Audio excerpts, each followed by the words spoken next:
Guess who's back? Back again. This dude's back. Tell a twin. Guess who's back? Guess who's back? Guess who's back? Guess who's back? Guess who's back?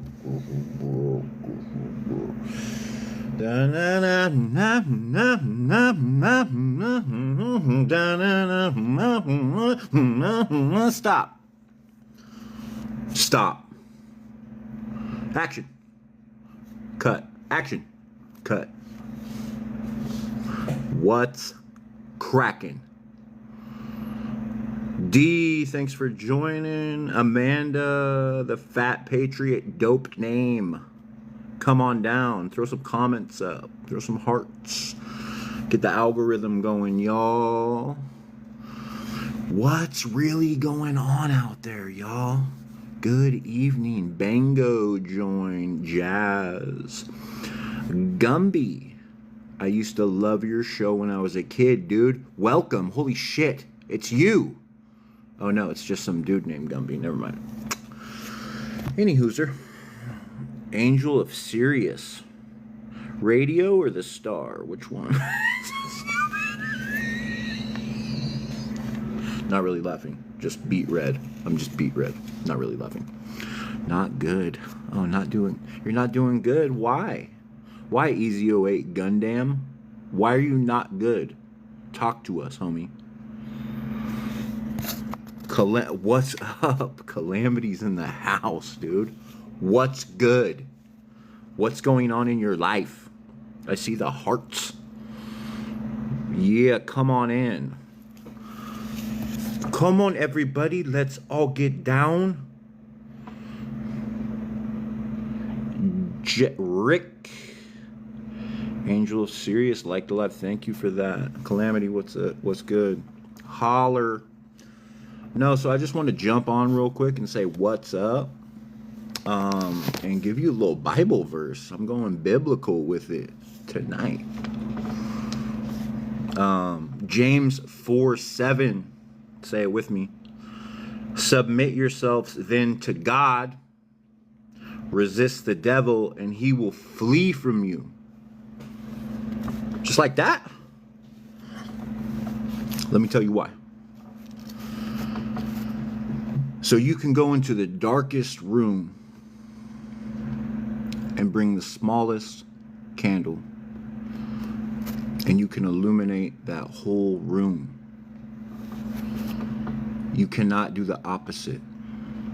You cannot go into a room of light and affect it whatsoever with any amount of darkness. Little analogy for you there. I don't know if y'all know about crows versus hawks, but these fools are like Crips and Bloods. They don't get along. Murder of crows will dive bomb a hawk, and a hawk just kind of chills on its own. I got this red-tailed hawk, right, when I go to work every day, and I can dictate the outcome of my day just by the fact if that hawk's there or not. When I see him chilling on that power line, just on in all his glory, out there on an early morning hunt, just perched. Sun's coming up always on my way to Sonoma. What's that road I take? Bennett Valley Road. And I see him out there just chilling. And I was like, is this the same hawk every day? I told my boy about it. He thinks he's a spiritual expert or something. He's like, it's probably the same hawk. I'm like, how do you know, bro? And he's like, well, they're birds of prey. So if you're watching him, he's probably watching you. I'm like, cool. I used to work in a thrift store. And there's a huge dude, I won't say any names, but dude had to be like 6'7", 325 pounds. And he would come in and buy a gang of stuff. like you knew you were going to get paid some commission and broken off if that fool came in. He didn't say much, but it was polite to follow him around the store and talk to him, and he didn't really talk much back. And help him put all the stuff that's in the thrift store on the cart, and he would just buy you out every time, right? And then your commission's looking good for the day. Your drawer is looking good, at least. So I'm walking with him, I'm kind of BSing with him, and I'm like, yeah, man, I think this like hawk is lightweight following me around. At this point, I'm just talking to myself, you know what I mean, saying random stuff, and he goes, a hawk, huh? First word he's ever said to me. I'm like, yeah, I'm pretty sure it's the same hawk. I see it on the power lines, and it's just got a kind of a distinctive look. And dude knows nothing about my life, and he goes, that's your brother. I mean, he doesn't know me. He doesn't know that I lost my brother and stuff like that. And he's like, that's your brother. He's watching you. I'm like, cool, bro. Got goosebumps. Walked back to the till and just kind of like, what did that dude just say? And now when I see that hawk, I think about that. Lately, when I'm going to work, I see this dude, and he's literally just posted on the power lines by himself, but on either side there's, say, 4 crows over here, 5 crows over here. He's literally got a table in the presence of his enemies, but he looks unaffected. Like he's like, I'm just gonna do me. Straight Hudson Hawk, dude. Hudson Hawk. Straight Ethan Hawk, dude. This dude. Check it out. He's unaffected. And it's been a couple times where I was like, damn, bro, you in the danger zone. You know what I'm saying? I'm gonna pray for you on the way to work, but he still just posted up, same hawk. And he's not affected whatsoever. So I heard a story about hawks where they'll get dive bombed by these crows because they're natural enemies, right? They're on some Tupac Biggie shit, dude. They don't like each other, right? There's even like these videos of them like straight killing each other. It's nuts. They're sworn enemies. The thing is, the hawk's a little bigger than the crows, and the crows will grab onto them, and the hawk, with probably like 3 or 4 crows attached to him, will fly up 200, 300 feet in the air and just keep going. And it'll get up to a certain height, and the crows can't breathe up there, so they naturally fall off.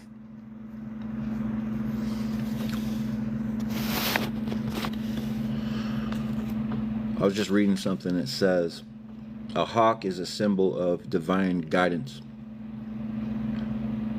that we are being watched from above. And I don't know if you've ever got a God shot, a glimmer, a miracle, but it feels like when these synchronicities happen, when you have this ease and flow, and you get a feeling of goosebumps, which scientifically means the hair is being raised on you. So on some primal shit, when we had hair,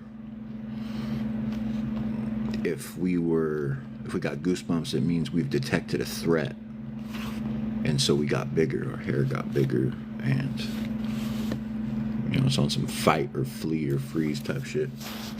But I like that. A hawk is a symbol of divine guidance, that we are being watched from above. So if you've ever had goosebumps or got a God shot, or you're like, that was miraculous, that was way too in sync, that was not a coincidence, it gives you a feeling of something bigger than me cares about me and is watching me. And so I wanted to make this one about spiritual warfare, because when and if you make it out of the pit and you start to recover, You can have early recovery skills, you can have relapse prevention, you could have support. But if you don't have a higher power, a purpose, and you're being divinely guided, you're open for attack. And if you're shining, the darkness don't like that. So a while back, so I've been with the same girl for 2 years. She's amazing. She's a case manager at Avery Lane. We do the same thing. And what I noticed early on about her is if she gets a message from God, she spits it right out, and she doesn't even, you don't see it coming.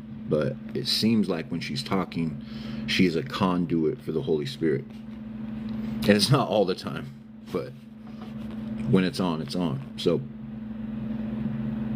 she sees visions, and she says stuff that's prophetic sometimes, which is another God shot glimmer. And I'm like, God's watching out for me again, surrounding me with God's people, which are pretty few and far between. They're hard to come by. So anyways, she wakes up about 2 or 3 a.m., probably 3 a.m. And I'm like, you good? She's kind of tripping. She's like, I want to say something, but I'm like, just say it. Just say it. She says, okay. The devil's disappointed in you. He's disappointed because you changed sides. And now he can't get to you. So he's going to come after everybody you love and that's close to you. I said, cool. Went back to sleep. No, I didn't go back to sleep, dude. I was tripping off what she said. I'm like, all right, well, let's pray it out. Then it took a while, but I got back to sleep. After that, and I'm not going to mention any names, but people that are very close to me, probably the closest to me, started suffering, relapsing, spiraling. And man, if I was not steadfast in my faith, if I didn't have support,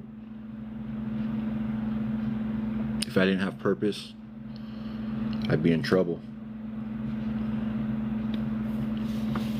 But a lot of people try to resurface from the past, try to throw my past in my face. Won't mention any names, but it happens. I want to read this real quick. Old emotional wounds resurface from the past. This is kind of, you might be under spiritual attack if there are pain points in your life that you have dealt with as a Christian. You may think these are resolved, but the devil may bring these up again and recreate the pain. Such attacks are meant to leave you confused and at a loss for what to do about the old pain. So if emotionally you're wrecked, you're distracted, you're not thinking about God, you're not thinking about the Word, that's when He comes for you. You got to think. You know how football players or boxers got tape on the op? Best believe the devil's got tape on you. He knows you. How well do you know him? I want to read you one more of these. Ooh, that's a good one. Where is it though? Fear. The Lord advised His disciples to fear only God.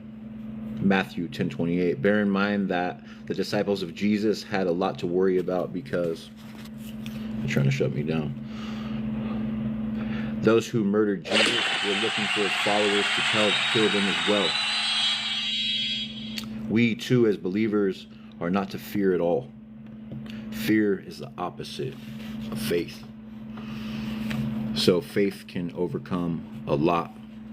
It literally is the opposite of fear. Even in your mind, even without a higher power, a client comes in and they have guilt and despair and shame, and their self-esteem is down. the best thing I can do is take them out to the gazebo and do some burpees with them.